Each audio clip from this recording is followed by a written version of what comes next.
నువ్వు సిగ్గున్నాడు మాట్లాడకూడదా? ఒకసారి మాట్లాడతారా? నువ్వు చెప్పాలి హ్యాండ్లికి మా నువ్వు అడ్డు మా మాట్లాడతాం. మా చిన్నాన్ని ఉన్నాడు, సురేష్ ఉన్నాడు, మా ముగ్గురు మాట్లాడతాం. ఎక్కడో జనసేనుడు ఉన్నాడు, ఈ నాన్న ఎవడన్నా మాట్లాడకే ఏమో నాన్న ఇంటి సమస్య ఇది. అట్లా కాదు, అదే నువ్వు మాట్లాడతానేమో, నువ్వు మాట్లాడతా నా వార్త మాట్లాడతాడు. నువ్వు ఎవరు మాట్లాడకి? నువ్వు దగ్గరికి రాకూడదు. చిక్కున్నాడు ఎవరు వాటర్లో వాళ్ళు ఉండాలా? మీరు ఎవరు వస్తాడా?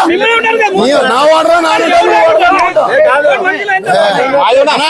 ఉన్నామంటే ఉంటాం, పొమ్మంటే పోతాం. నువ్వు నొక్కుంటూ ఉండద్దు. తెలుగుదేశం వాళ్ళు ఉన్నట్టే ఉంటాం, పోతే ఏం కుటుంబాలు గలాట్ పెట్టాకి పెట్టాను చెప్పాక రాదా నీ లీడర్లకి?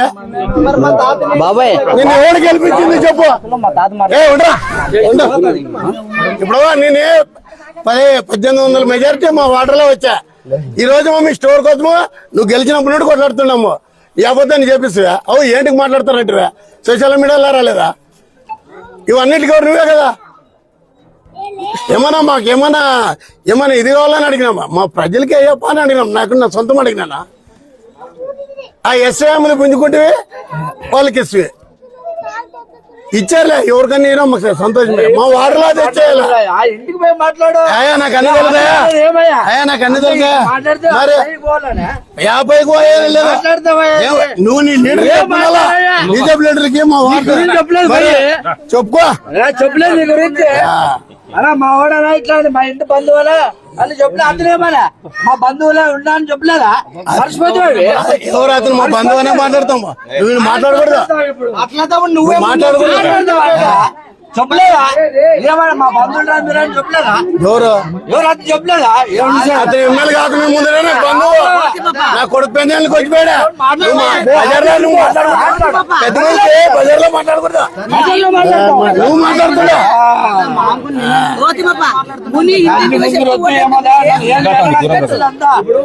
మీరు పెద్దగా ఇప్పుడు మీకు ధైర్యం వచ్చారా?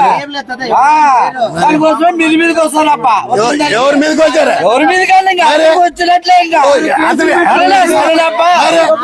కేసులు పెట్టుకునేలా కేసులు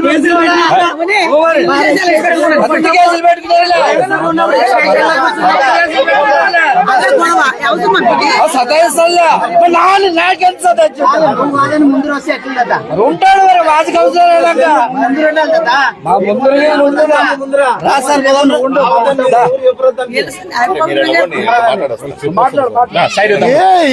రాజకీయాలు అవగాహన లేనట్లు మాట్లాడతారు. అతను ఎమ్మెల్యే, అతను ప్రజలకు సమాధానం చెప్పాలా? మాట్లాడనా మా ఏమే ఉండకూడదా? నిలబడే మాట్లాడు. ముందు